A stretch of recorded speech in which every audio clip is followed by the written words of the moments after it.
All right, so let's get into it. So obviously we want to talk today about the future of retail. It's a really exciting area with generative AI. A lot of what we're going to talk today about is generative AI. I'm sure that's the theme that everyone's talking about all over the place, not just at this conference.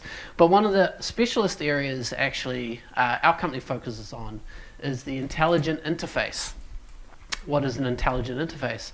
Well, it's actually a word I just made up to describe the evolution that's going to take place around how we interact with computers and machines.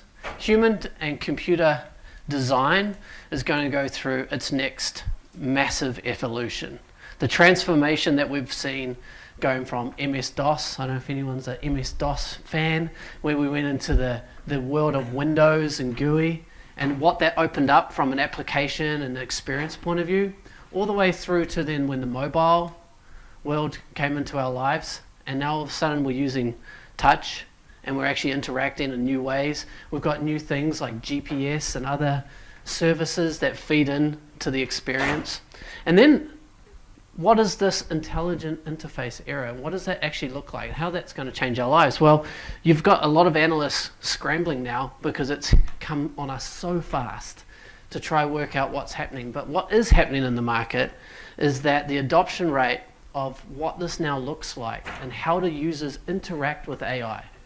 How does AI change the experiences? How does that generate value? How does that generate value for us as users in our everyday life? And then how does that return value back to brands? And in particular today, we'll talk about retail and how that's affecting retail, what we're seeing. I wanted today to be quite interactive. So what I think I'll do is I'll set a foundation of what is this technology, what are we seeing, and what are our insights? And then I want to spend a good amount of time giving you guys opportunity to ask questions, and I'll do my best to answer those questions. So let's talk about retail. So retail, the interesting thing with retail, if you hear the saying, the perfect storm, I think retail's in the perfect storm for leveraging this technology in a big way, which is why we're seeing that adoption rate accelerating, like what you just saw with the Gartner prediction in the previous slide. I think one of the things, obviously, that have helped that acceleration, in many ways, we've seen behavior change.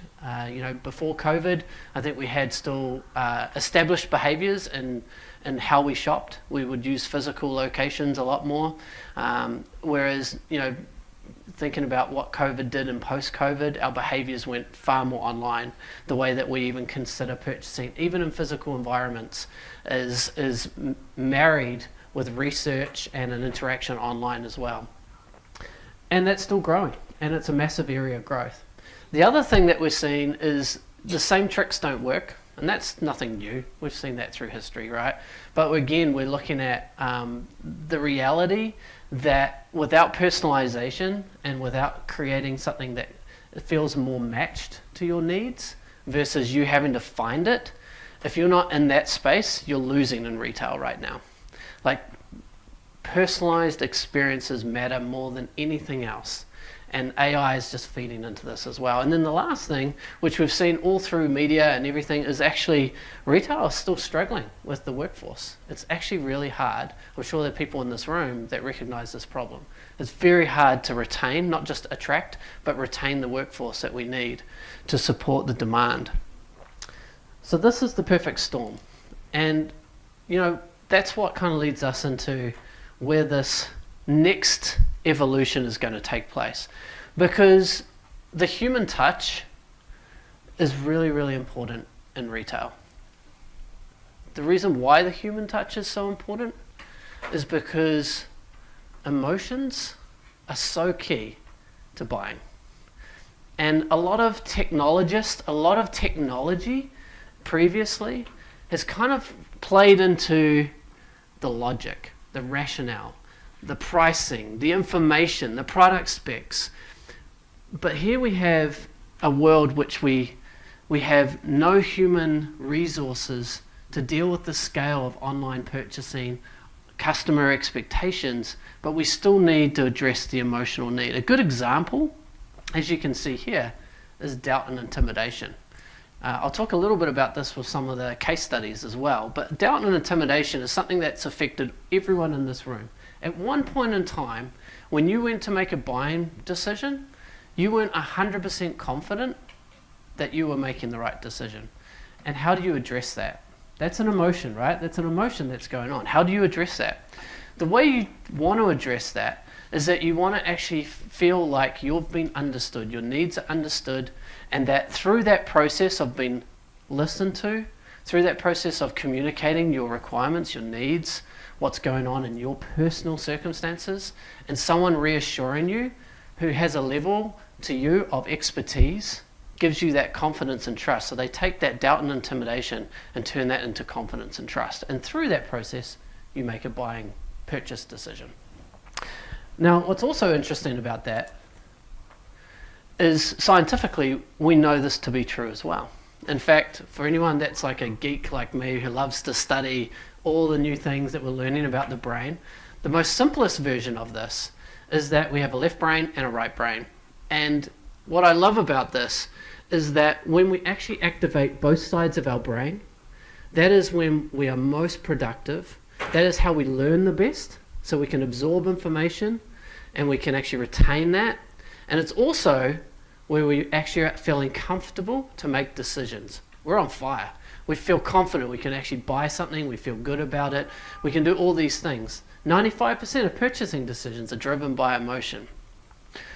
So this right side of our brain, the craziest thing is when they study like user interfaces as it stands today, very few are actually activating your right side of your brain.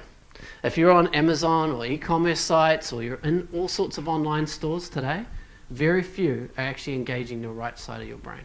Most of it is logic and rationale driven, information and your processing. And that's where I think the biggest evolution takes place. Because to actually engage the right side of the brain, you might want to know why we have Geico geckos making jokes, or there's sports stars associated as brand ambassadors for many major brands, or if you look at how many ads on TV use a human in it. You want to know why? Human connection is the key to actually driving more emotional engagement, which is engaging the right side of your brain.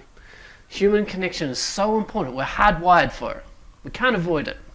Now, some people are better at living in the logic world. They almost prefer it. And it's actually because it's a protection mechanism.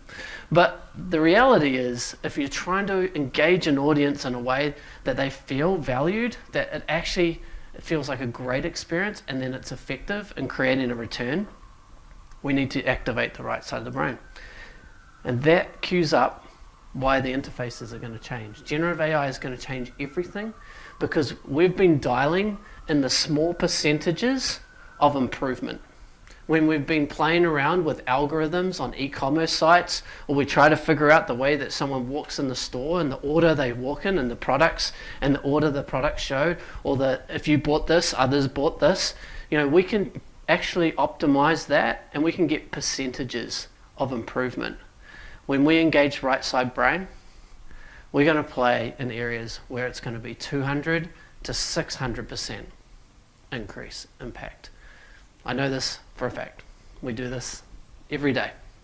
And this is why it's going to change the game. That's why every product, every interface is going to reconsider how you book on Airbnb, how you would interact with Uber. If you're in some of the main sessions already this morning, you would have seen some of the way that AI will take a verbal command and do multiple things with it, right? And all of this is the change that is going to improve the way that we interact with brands and the way that we make our decisions. And that's kind of what I talked about. It's really how brands are seeing customers and servicing their customers and understanding the emotional needs.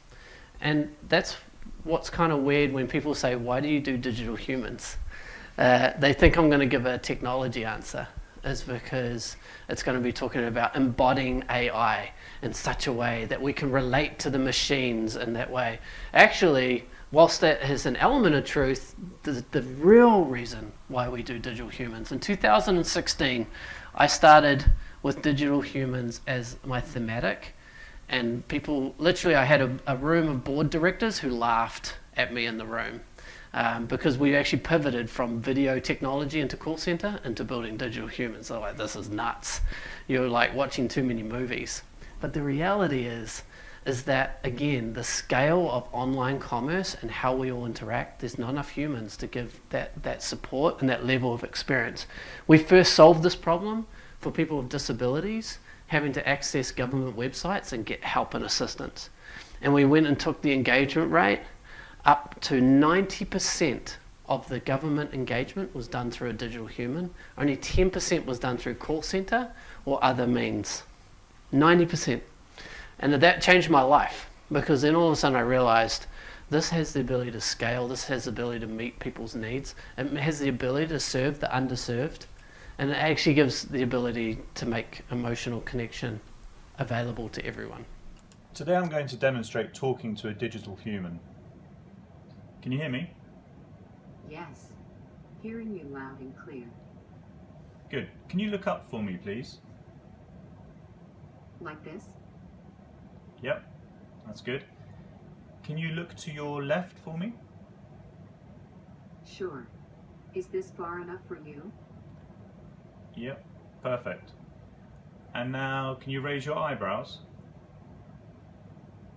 Okay. Great, thank you. And now for your party trick, can you turn into a man? Okay, I can try. Excellent, you managed. Hello, how can I help you today?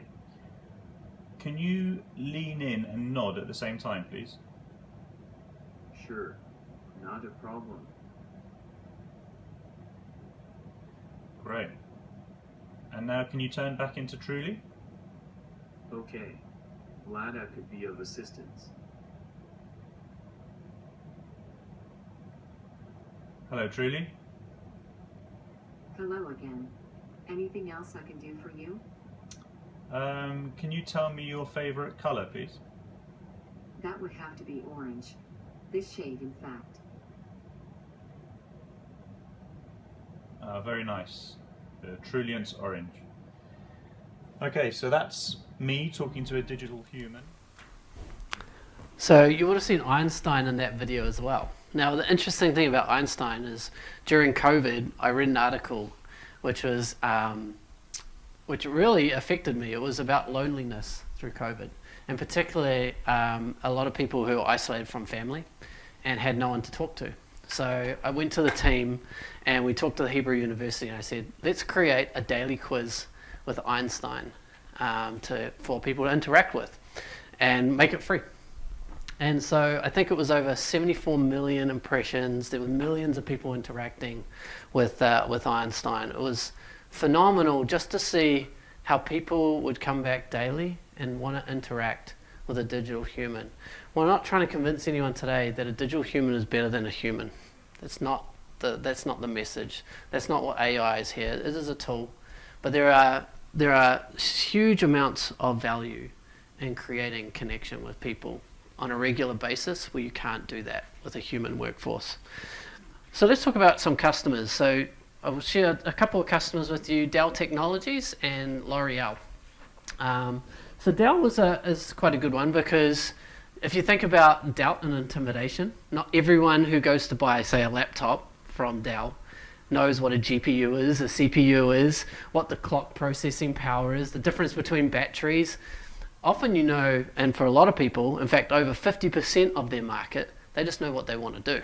They just know that they either need to travel, they're gaming, it's for their kid who's going to school, they want to know that it's the lowest cost possible, but it's going to do all the things that they want, all these types of things. And what's really interesting is to build experiences like this in the past would have taken years to do so. With Dell, we built the first pilot with them in 2 weeks. We basically ingested all the data from their website. We were able to take all the documentation that we could find on the products, on the laptops. We plugged that into what is GPT, but with our own modules that protects it around brand reputations and not hallucinating. It looks at things like what should a digital human talk about versus not. And this is the experience that we created. Hi, I'm Andy. I'm a solution architect for the Customer Solution Centers at Dell Technologies. The CSCs are the labs of sales, and we enable customers and partners to experience, architect, and validate solutions that will drive the success of their business. How can I help?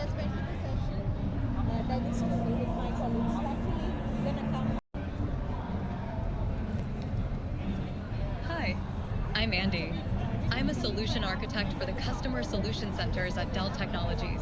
The CSCs are the labs of sales, and we enable customers and partners to experience, architect, and validate solutions that will drive the success of their business. How can I help?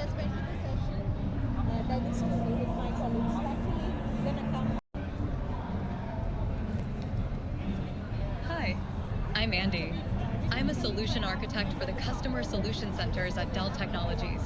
The CSCs are the labs of sales, and we enable customers and partners to experience, architect. So hopefully it gives you an impression of what a website could now look like with a digital human in it. And Dell's brand was to be very neutral, very safe. So Clara's quite straight, quite professional. We can go all the way with your brand is more sassy. You know, a little bit of humor in there, other things like that. So you can actually just change the dial on personality with digital humans. And that's all about what we've been doing for a long time, thinking about who your target audience is, what is the brand, and what's the personality of the brand. And so this is the fun part of how we're creating more personal connection with brands through these experiences. Interaction's so important now. Brands just talking at customers is old.